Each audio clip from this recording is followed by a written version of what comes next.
world. From the live music capital of the world, Austin, Texas, it's Coke TV.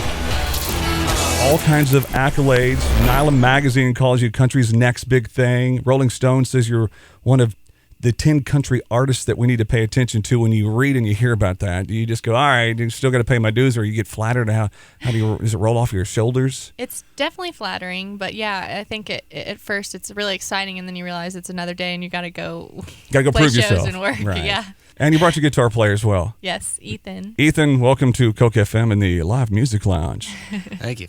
Here's the other part I got to ask you. You've been on tour with one of my favorite artists, and I got to ask you about playing with Chris Stapleton and what's that like, and his wife, who never gets any credit, but she's probably one of the best singers out there. Morgan is amazing. I hope she makes a record because I would love to hear it.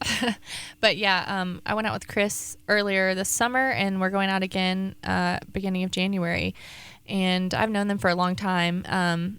I used to go around with them when he played with the Steel Drivers, and they were playing to really small rooms, and now all of a sudden he's just blowing up. He just got nominated for Album of the Year overall at the Grammys.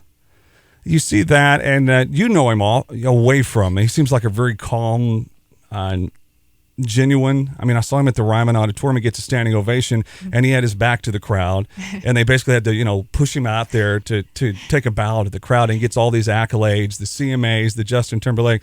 Is he the kind of guy that affects it all? Yeah, I mean, for him, it's obviously 100% about the music, which is awesome. That's how I am as well, so it's great to see.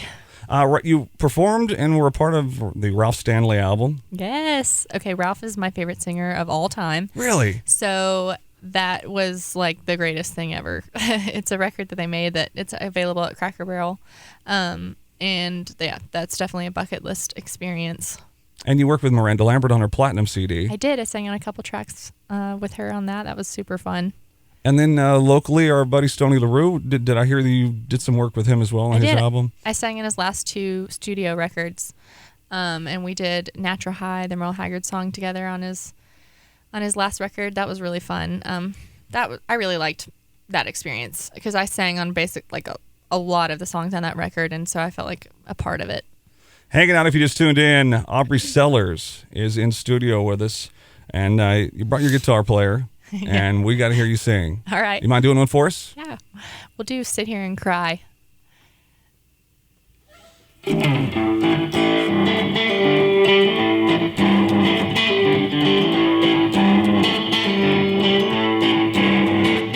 I was standing in the yard watching you go.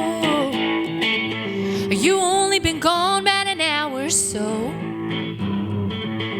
I'm already wondering what I'll do all by myself without you. Then it hit me like a lightning crack. I'm gonna sit here and cry till you come back. Better tell the boss I can't come in, at least not until you love me again. Money's gonna get a little bit tight, but it's okay, it's alright. It don't take a whole lot of cash to sit here and cry till you come back.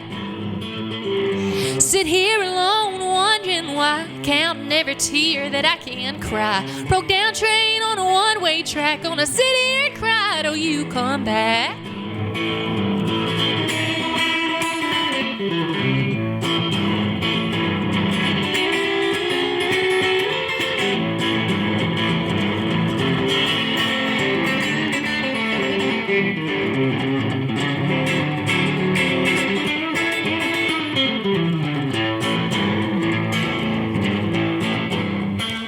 Well, I guess I didn't really think this through, but I lose my mind when it comes to you. Been out here every night and day, waiting on the blues to go away, but I just think they're turning black. Gonna sit here and cry till you come back.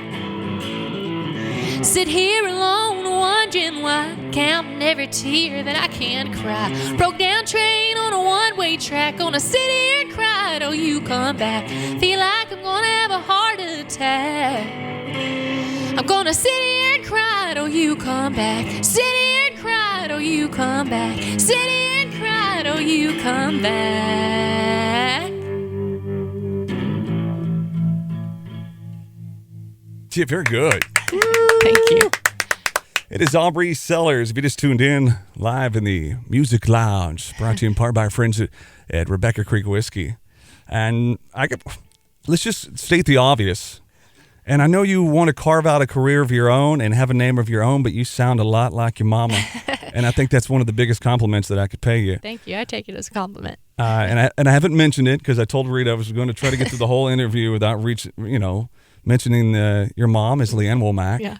And your dad is Jason Sellers, who's Right. also an incredible songwriter. And I remember him back in 1997. 1997. That's when he was born. He had Oh, gosh. That's when we were born. Yeah, I brought up off the air, too. I don't remember what year it was. But your mom was on a cruise, and it was, if this tells you how long ago, John Barry had a hit on the air. But he was on the cruise with us. It was Red Aiken, Sons of the Desert. I was playing with Rick Trevino, and Sons of the Desert and Leanne Womack were the headliners, and you were on the cruise. Yeah. You and Eric have actually hung out before. You were only, 5 or 6? We were trying to do the no. math at the time. That is insane. Yeah, I was probably 7 or 8. I mean. You're a little girl, Yeah. and I just remember your mom didn't spend a lot of time outside the room, but because she had a little girl, Yeah. and we're on a crazy cruise. But every night at dinner, we'd all gather, and we got to sit with Leanne Womack, and there was Miss Aubrie. So, That's so weird. when I found out you were coming in, I said, I got to tell the story. That's awesome. Obviously, I'm from Jacksonville, Texas. Yeah. Which your mom is from. Exactly. So every time she comes in or we talk to her, we talk about being from East Texas and her daddy being in radio Yeah. and having that bond as well. Your mom obviously has influenced you. What is the biggest thing that you've learned from her that you can take into an early career like this that she's taught you? Well, she's always been 100% about the music, and that's sort of, she's really grounded and sort of not caught up in the rest of it. And I think that's the best thing I've learned is just make sure you're being yourself and focusing on the music and don't worry about all the other stuff. I love that she's so sassy on Twitter. Like, if she hears a song on the radio that she doesn't think is country or something, Right. she is not afraid I know. to say that, which I love. I love, too, because She made those T-shirts that say "Doe Bro Country." Oh, yeah. One of those. very cute. Hanging out with Aubrie Sellers. Ethan Ballinger also in studio with us. You stick around and do another one for us? Yeah. We'll have more after this and talk about the brand new album with Austin's KOKEFM. Hang on. Coke TV on KOKEFM.com.